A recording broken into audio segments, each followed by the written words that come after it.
light of the recent COP26 meeting, even the most optimistic must admit to being a little bit more than skeptical.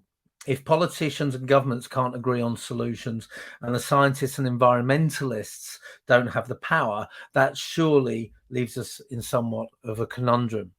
Just what are we supposed to do?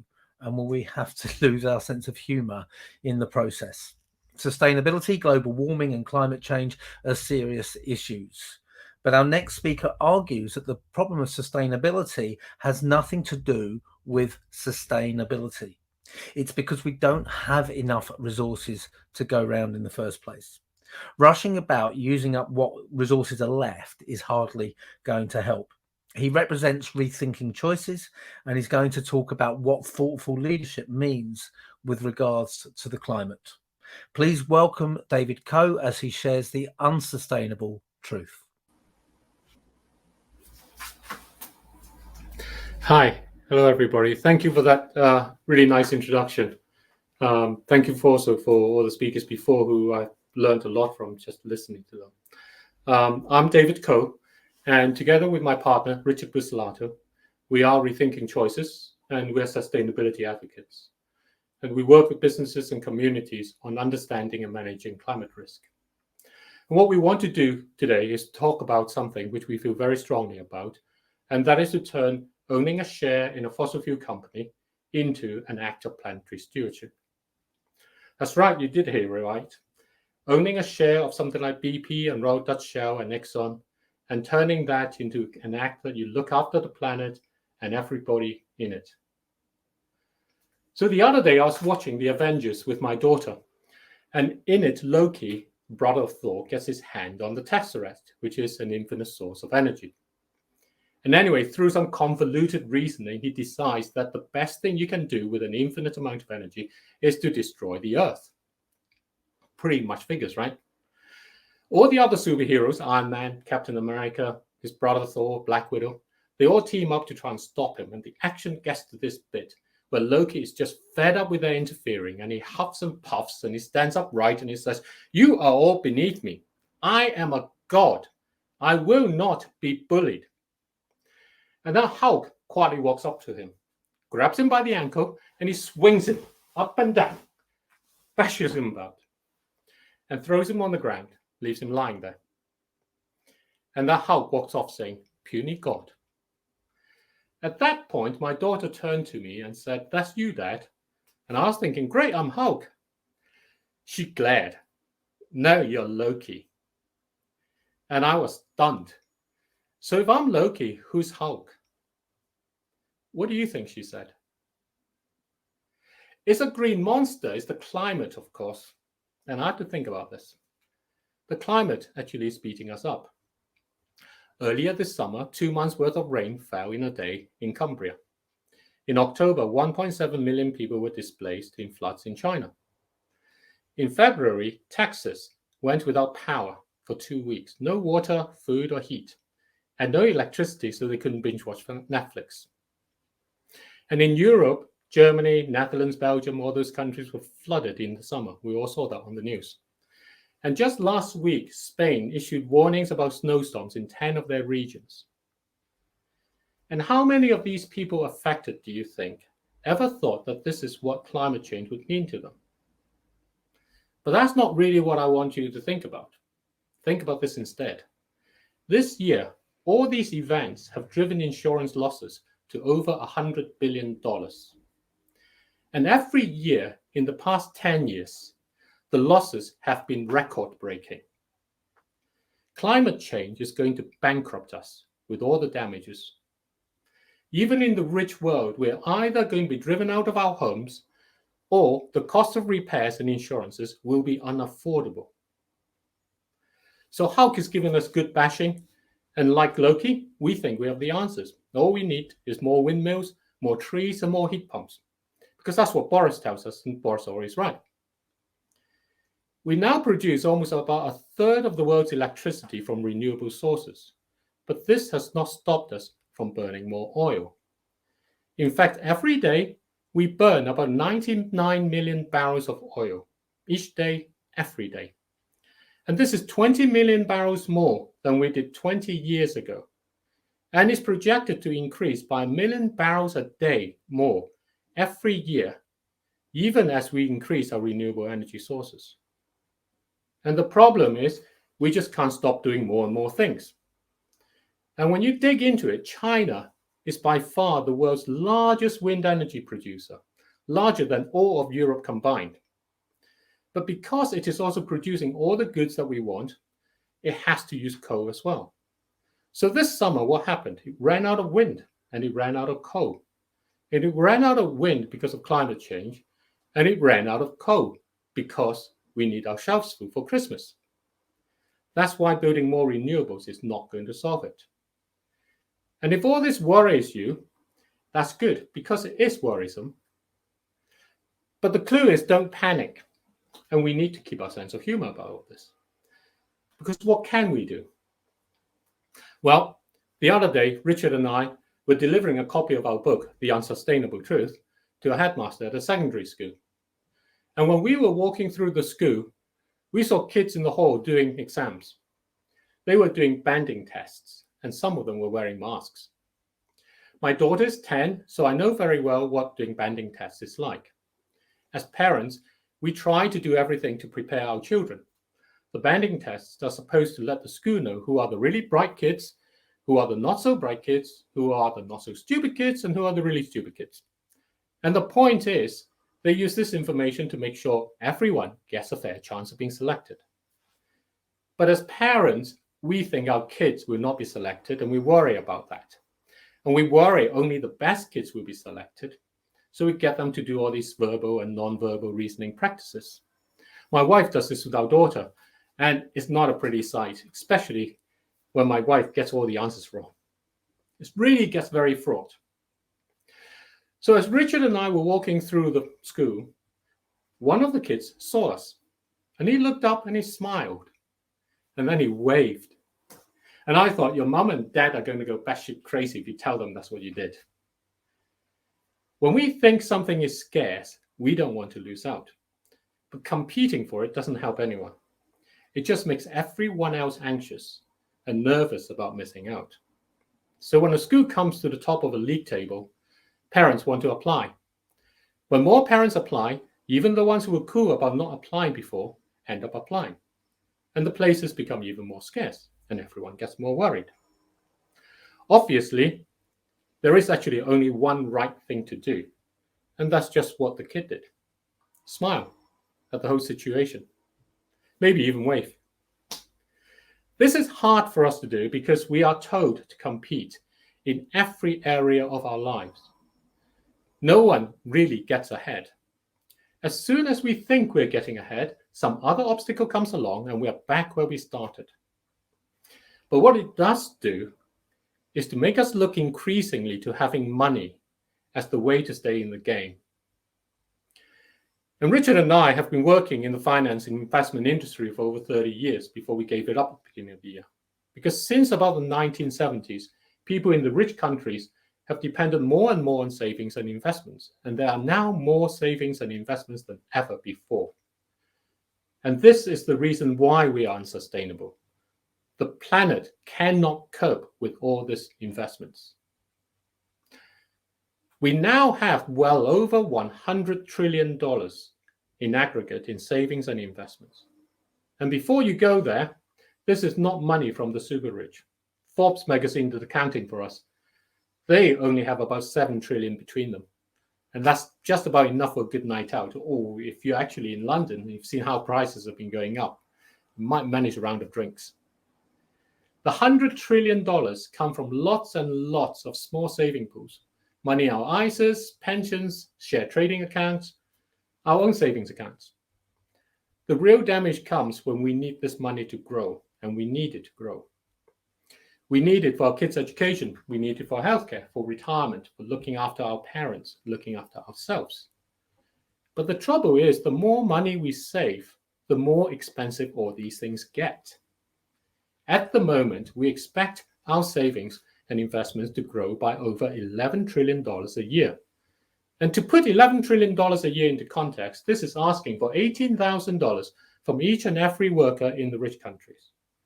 And if you happen to be living in Mexico, which is actually considered as a rich country, $18,000 is more than your average salary. And we are asking for that, not just once, but each year, and every year a little bit more.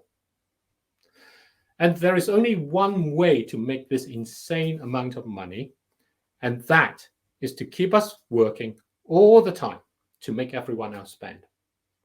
And of course, everyone else is working all the time to make us spend. So we constantly create new services, new products, and we end up using 100 million barrels of oil a day, every day, even when there's more and more in renewable energy.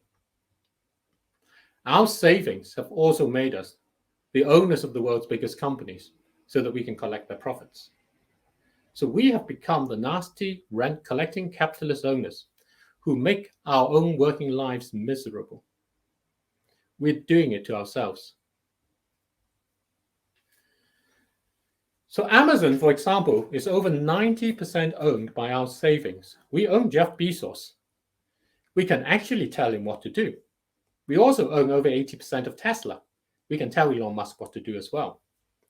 The truth is, the planet is not going to let us have everything we want.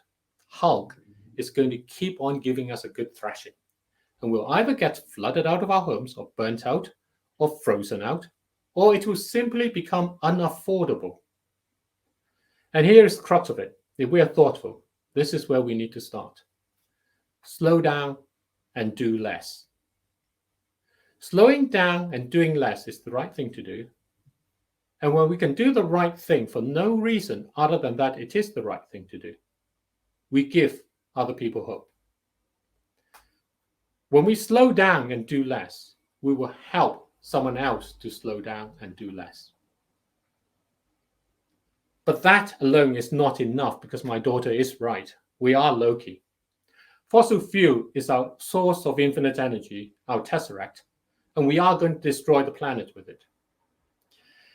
We have a budget of only about 6 more years left to burn fossil fuels the way we do before we breach the 1.5 degree limit.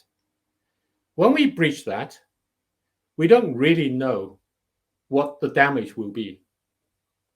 We're behaving like students celebrating after an exam in a pub. 3 of us have already vomited in the bathroom and all the glasses are spilled, and still we want more.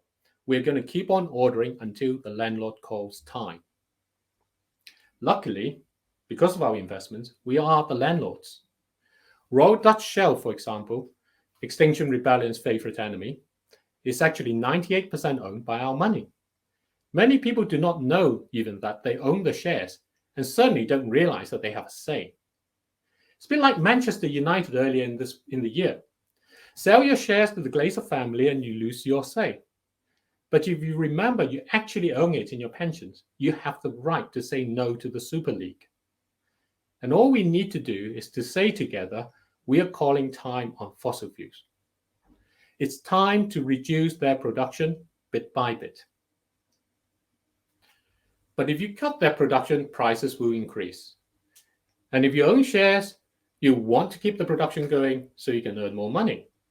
So what do? Actually, it's quite easy. Use the money not for ourselves, but to help people. So instead of shareholders receiving dividends from the fossil fuel companies, which is actually dirty money made from people and the planet suffering, give us, because we're the shareholders, green tokens instead, so we can nominate our favorite charity or government welfare program or UN development agency to receive the money, and let it be used to help people instead. And in this way, we will turn owning a share in a fossil fuel company into planetary stewardship. And we reckon there will be about $1 trillion to help people over the next decade or so. So this is what Richard and I are asking you to do. Slow down, do less, and let us help turn owning fossil fuel company into an act of planetary stewardship. And for this last part, all you need to do is to talk about it. Just like stopping the Super League, if everyone talks enough about it, it will happen. And remember, when we talk about it, we're doing the right thing. And when we do the right thing for no better reason than that it is the right thing, we give everyone hope. So I'm David Coe. I represent Rethinking Choices together with my partner Richard Buslato, and you can find us on rethinkingchoices.com. And please remember our book as well, which is perfect for Christmas, and we hope it will be Peppa Pig's favorite, The Unsustainable Tricks. Thank you very much. Thank you very much for that, David. If everyone talks about it, it will happen. You probably answered all the questions I jotted down there in that one sentence. But let's see what's come in from the audience first. Malcolm Tullett said, David, if the Marshall Plan was capable of bailing out the devastation in Central Europe after World War II, why can't the World Bank create bonds to do the same rather than getting individual countries to increase taxes? There are billions in the system. There are billions in the system, and actually the point that Richard and I come from is having worked for over 30 years within the investment industry. The money is actually creating more of the problem, because when you spend the money, you want a return for it.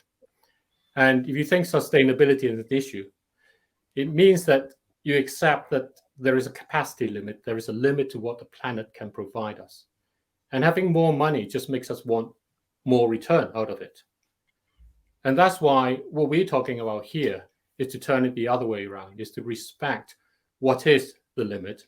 And in this case, the limit is the amount of carbon dioxide we can continue to emit.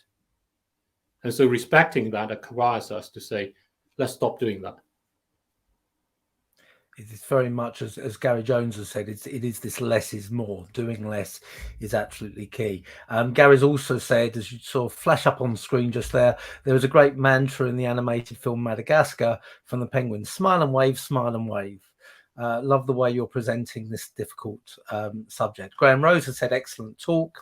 Kate Turner said, slow down, do less. What a great mantra and an action we can all take.